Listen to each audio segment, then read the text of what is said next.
Aux premières heures du matin, une chaloupe transportant des femmes et des enfants du navire de troupes de la Royal Navy naufragé, le HMS Birkenhead, est conduite en lieu sûr à la rame. De loin, ils regardent avec horreur les officiers et les soldats restés fermes sur le pont, silencieux, au garde à vous, tandis que le navire en détresse sombre rapidement sous eux. Le HMS Birkenhead est l'un des premiers navires à coque de fer construits pour la Royal Navy. Conçu d'abord comme une frégate à vapeur, il est finalement transformé en transport de troupes durant sa construction. Une frégate est un navire de guerre agile, couramment utilisé comme navire d'escorte pour de plus grands convois. L'amirauté n'est pas certaine de la fiabilité de la propulsion à vapeur, relativement nouvelle sur les navires, et ne veut pas risquer sa flotte avec une technologie non éprouvée. En tant que navire de transport de troupes, il peut rapidement déployer des soldats là où c'est nécessaire, mais n'aura pas besoin de combattre. Le navire possède 12 compartiments étanches séparant les sections avant, les machines au centre et les compartiments arrière. Le HMS Birkenhead était conçu par Gene Lead et construit dans le chantier naval Gene Lead à Birkenhead, dans le Lancashire. Il est initialement baptisé HMS Vulcan et lancé par la marquise de Westminster le 30 décembre 1845. À la fin de l'année, il est renommé HMS Birkenhead en l'honneur de la ville où il a été construit.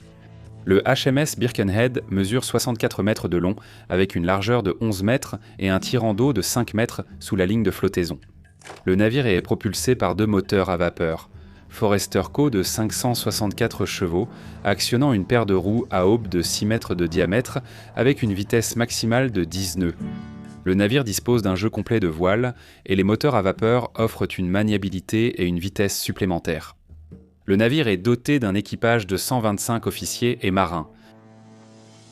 Le HMS Birkenhead effectue son voyage inaugural de Birkenhead à la base de la Royal Navy à Plymouth, dans le Devon, en 1846.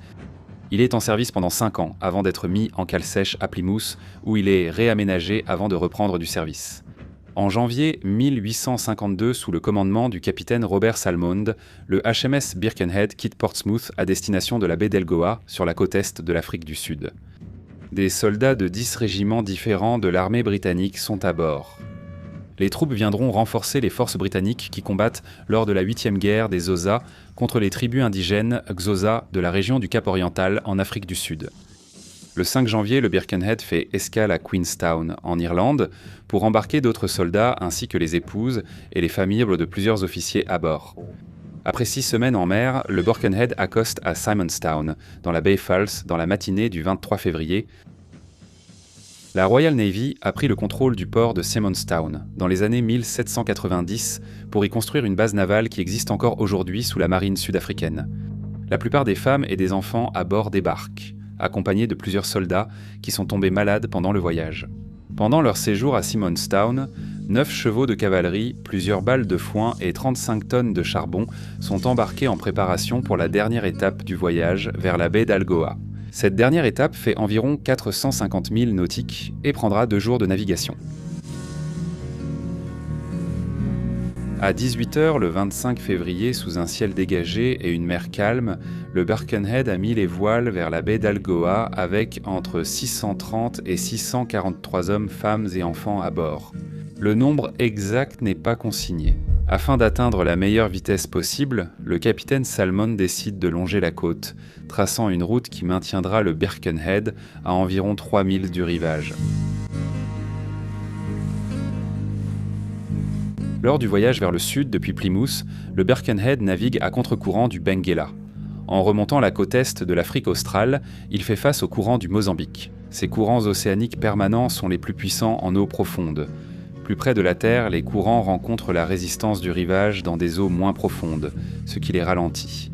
Il est donc plus facile de naviguer à contre-courant dans des eaux peu profondes en longeant la côte.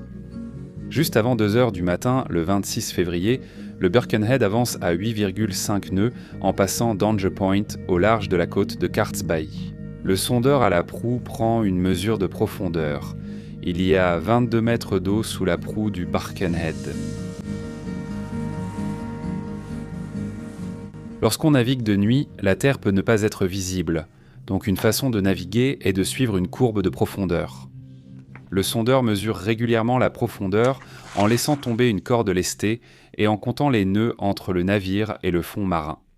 Si la profondeur diminue, ils dirigent le navire vers le large et si la profondeur augmente, ils reviennent vers la terre.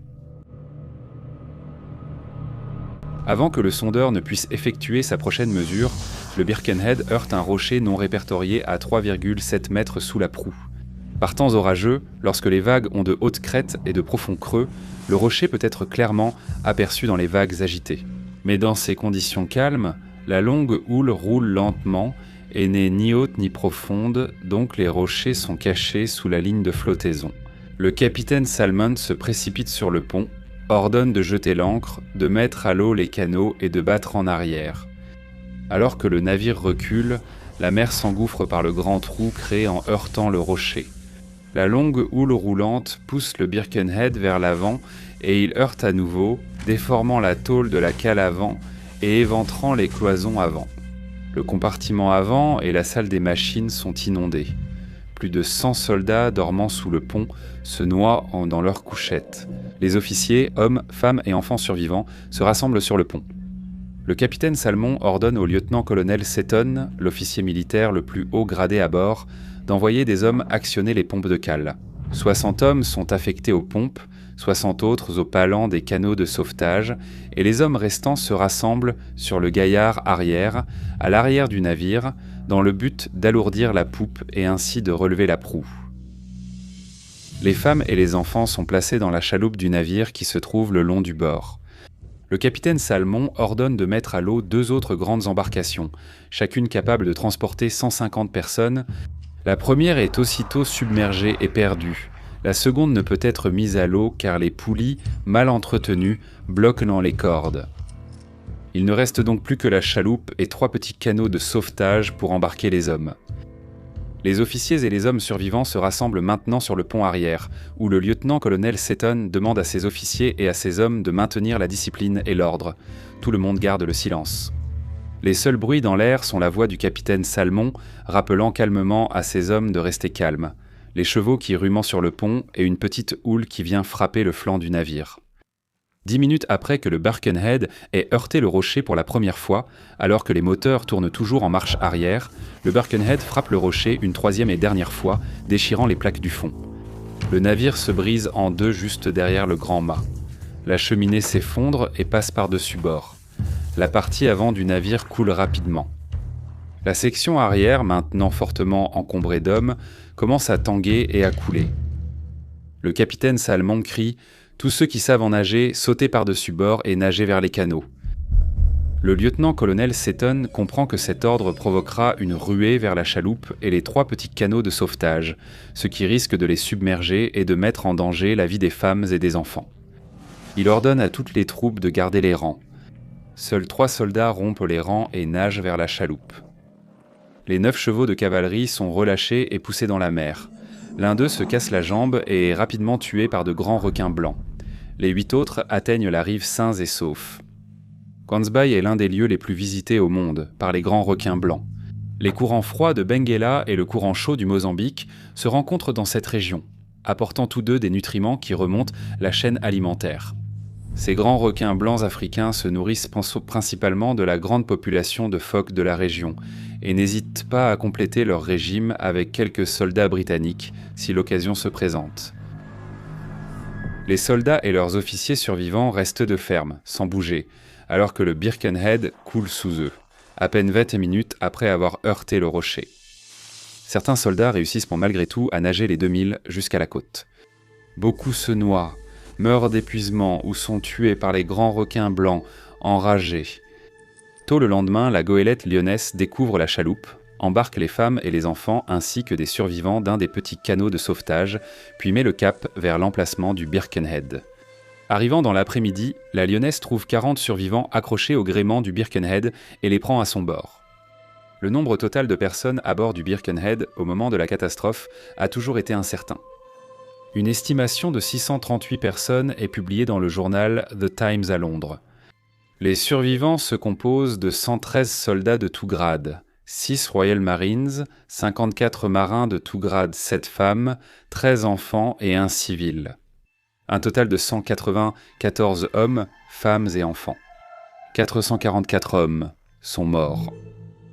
Les navires de guerre traditionnels en bois de l'époque, ou un navire conçu sans compartiment étanche, se serait membrisé plus rapidement et le nombre de morts aurait probablement été plus élevé. Le métal plus solide a offert une certaine protection contre la roche et les cloisons étanches ont ralenti l'inondation, ce qui a donné à l'équipage suffisamment de temps pour évacuer certains des survivants. Plusieurs marins sont traduits en cour martiale à bord du HMS Victory à Portsmouth le 8 mai 1852. L'affaire a suscité un immense intérêt auprès du public britannique.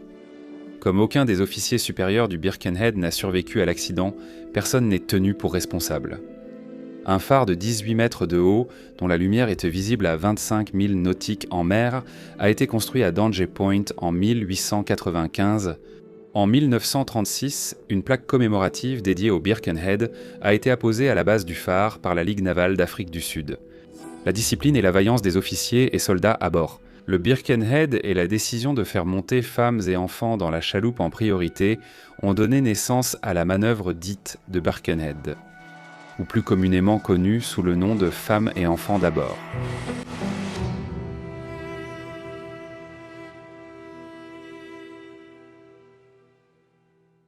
Merci d'avoir regardé. Si vous avez apprécié cette vidéo et souhaitez regarder d'autres vidéos de cette chaîne sans aucune publicité, veuillez envisager de rejoindre notre Patreon.